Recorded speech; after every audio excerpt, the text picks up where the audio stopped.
c'est que les musulmans ne connaissent pas le plan. C'est un problème de plan.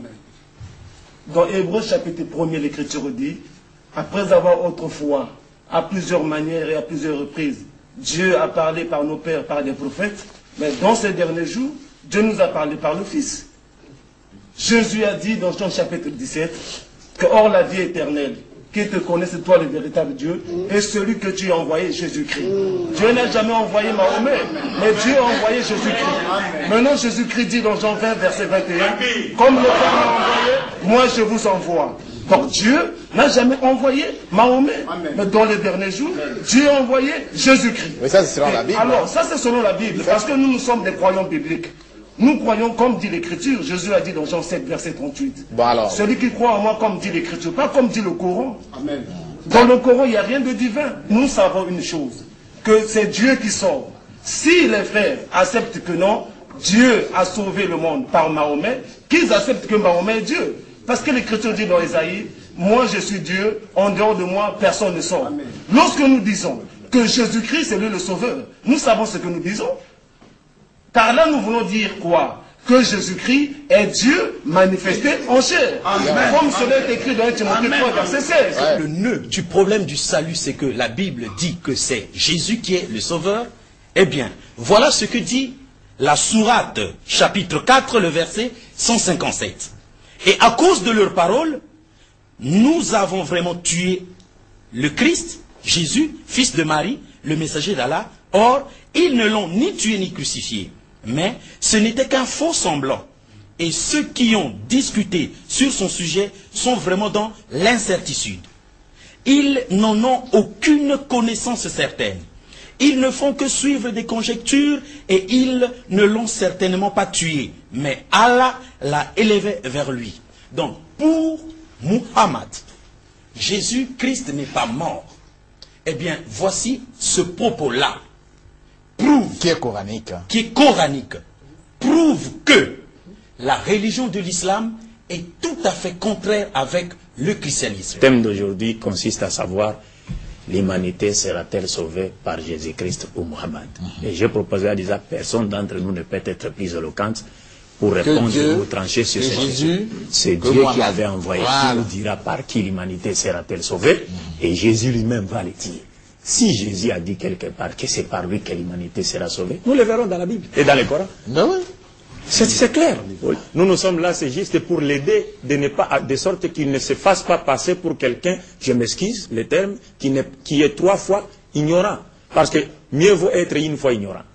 C'est-à-dire, on enseigne. Mais quand on est 3 fois ignorant, c'est-à-dire, on enseigne, on parle sur des choses dont on ignore soi-même qu'on est ignorant, et on ignore que celui qui nous a appris ces choses-là est lui-même ignorant. Lesquelles de Jésus-Christ? Par qui? Qui de Jésus, de Mohammed est le messager, ou est le sauveur de l'humanité? Ou Dieu a fait le sauveur de l'humanité? La Bible et le Coran sont clairs pour dire de Jésus-Christ qu'il n'a été envoyé qu'aux enfants d'Israël. Jésus n'a jamais été envoyé à l'humanité tout entière.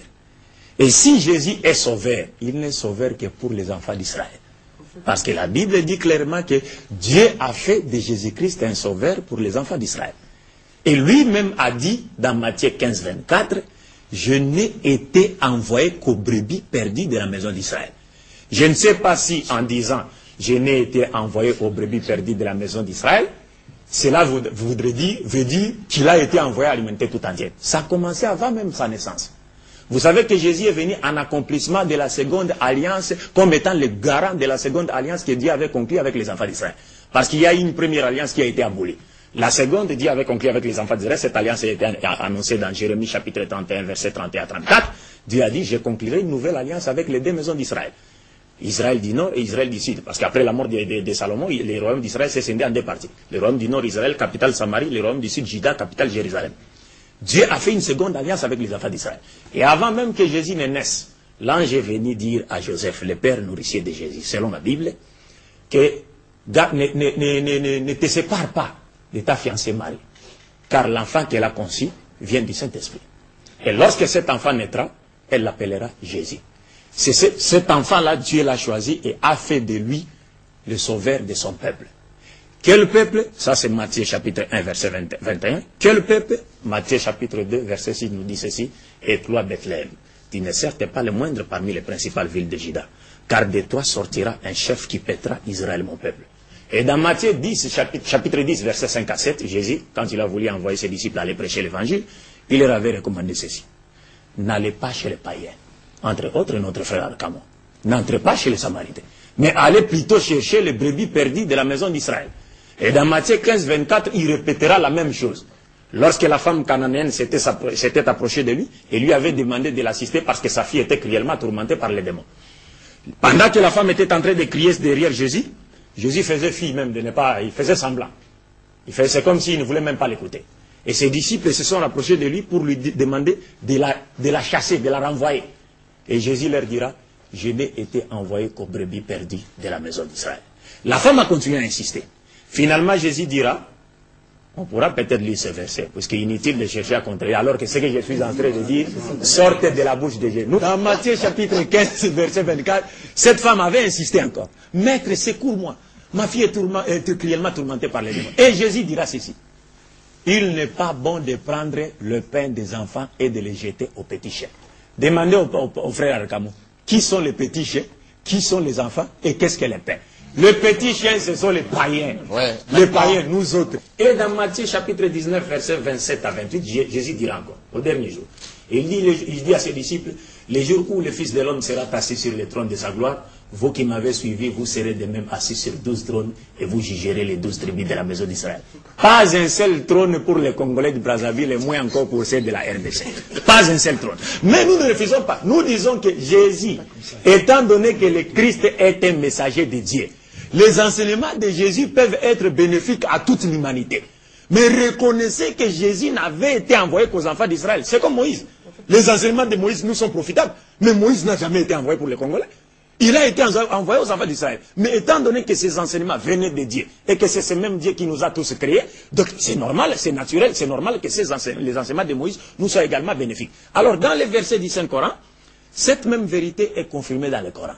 Dieu nous montre clairement dans le Saint-Coran qu'il n'avait envoyé Jésus-Christ qu'aux enfants d'Israël, que vers les enfants d'Israël.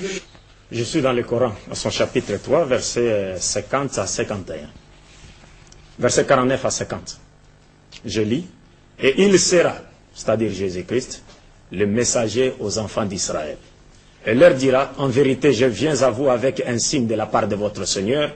Pour vous, je forme de la glaise comme la figure d'un oiseau, puis je souffle dedans. Et par la permission d'Allah ou de Dieu, cela devient un oiseau. Et je guéris l'aveugle-né et le lépreux, et je ressuscite les morts par la permission de Dieu. Et je vous apprends ce que vous mangez et ce que vous amassez dans vos maisons. Voilà bien là un signe pour vous, si vous êtes croyants. Et je confirme ce qu'il y a dans la Torah révélé avant moi. Et je vous rends licite une partie de ce qui vous était interdit. Et j'ai certes apporté un signe de votre Seigneur. Craignez Dieu donc et obéissez-moi. Donc le Coran est clair.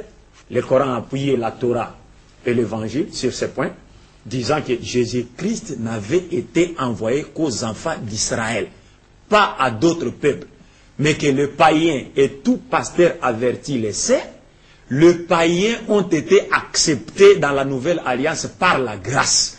Et Paul lui-même le dit, vous êtes les oliviers, les branches de l'olivier sauvage, coupées et greffées à l'olivier franc, contrairement à votre nature. Bon, rapidement, mais Dieu n'a jamais fait, oui, Dieu n'a jamais fait alliance avec les païens par Jésus-Christ. Le seul messager, pour terminer maintenant la partie de Mohammed, la paix de Dieu soit sur lui, nous disons le seul messager de Dieu, issu de la postérité d'Abraham, et à être envoyé, et qui a été envoyé à l'humanité tout entière, c'est bien Mohammed. Et c'est là, par ses propres propos et les propos de Dieu. Et pourquoi vous, autrefois païens dans la chair, appelés incirconcis par ceux qu'on appelle circoncis, c'est-à-dire les Juifs, Israël, et qui ne le sont en la chair par la main de l'homme, souvenez-vous que vous étiez en ce temps-là sans Christ, c'est-à-dire avant que Christ ne soit crucifié, privés du droit de cité en Israël, dans l'Ancien Testament, étrangers aux alliances de la promesse, sans espérance et sans Dieu dans le monde, avant que Christ ne soit crucifié. Mais, maintenant, voilà que le salut va venir, en Jésus-Christ, vous qui étiez jadis éloignés, vous avez été rapprochés par le